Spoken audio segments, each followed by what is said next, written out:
நாங்க எப்பவுமே சொல்றது கொள்கை வேறு கூட்டணி வேறு அப்படின்னு.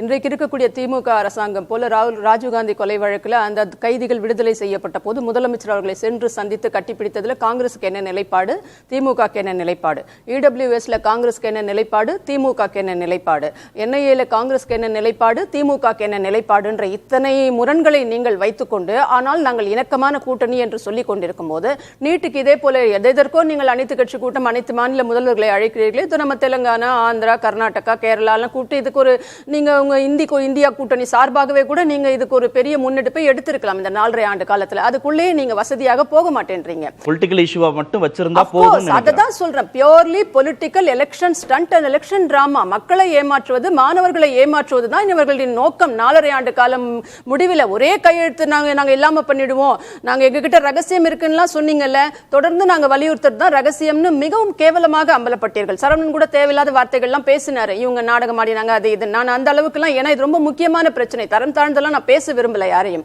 இவர்கள் அரசியல் டிராமா தான் நடத்துறாங்க.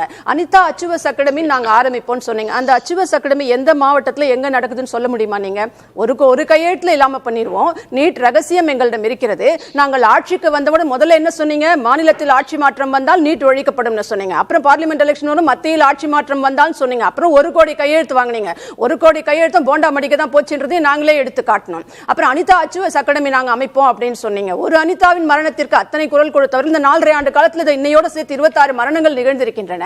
இதற்கெல்லாம் எந்த பதிலும் இல்லை. இன்னமும் நாங்கள் செய்த தீர்மானத்தை அவ்வளவு கேவலமாக பேசியவர்கள் இன்னைக்கு அதே டிராமாவை, அதே மட்டமான அரசியலை தான் செய்து கொண்டிருக்கிறீர்கள். நான் சொன்ன மாதிரி இவங்க எல்லாம் மற்ற மாநிலத்தில் மற்ற கட்சிகளை நீங்க கூட்டி ஏதாவது பண்ணிருக்கலாம், நீங்க நினைச்சிருந்தா எதுக்கோ கூட்டக்கூடியவர்கள். ஆனால் இது நீங்க அனைத்து கட்சி கூட்டம் டிராமா பண்ணிட்டு இருக்கீங்க. நாங்க தான் அதுக்கு ஆதரவு கொடுத்துட்டு இருக்கோமே, தீர்மானம் உட்பட. எங்களை பொறுத்தவரை கொள்கை என்பது வேறு, கூட்டணி என்பது வேறு. எலெக்ஷன் முடிஞ்சுதா நீ வேற நான் வேற, அவ்வளவுதான். நாங்கள் இப்படி இணக்கமாக இருந்தும் எதிராக இருந்த முடிச்சிடறேன், பாஜகவோட எதிராக இருந்து நாங்கள் பெற்ற காவிரி மேலாண்மை வாரியம் அமைச்சோம். நாங்க காவிரி தீர்ப்பை நாங்க பெற்றோம். 11 மருத்துவக் கல்லூரிகளை கூட்டணியோடு இருந்து பெற்றோம்.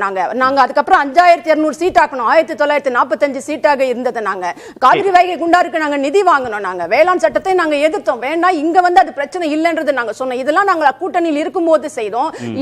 இல்லாத போது நாங்க வந்து எல்லாவற்றையும் நாங்க அவங்க கூட இருக்கும் போதெல்லாம் நாங்க எதிர்த்தோம். எல்லாவற்றையும் நீட்டை நாங்க சம்பந்தம் இல்லைன்னு சொல்லி தான் எத்தனை எல்லாவற்றிற்கும் மேலாக 7.5% கவர்னர் ஒத்துக்கொள்ளாத போது நாங்கள் பெற்றோம். கூட்டணிக்கு இதுக்கு என்ன சம்பந்தம் இருக்கு? ஆனா உடனே ஒன்னு கேள்வி முடிச்சிடறேன் நானே.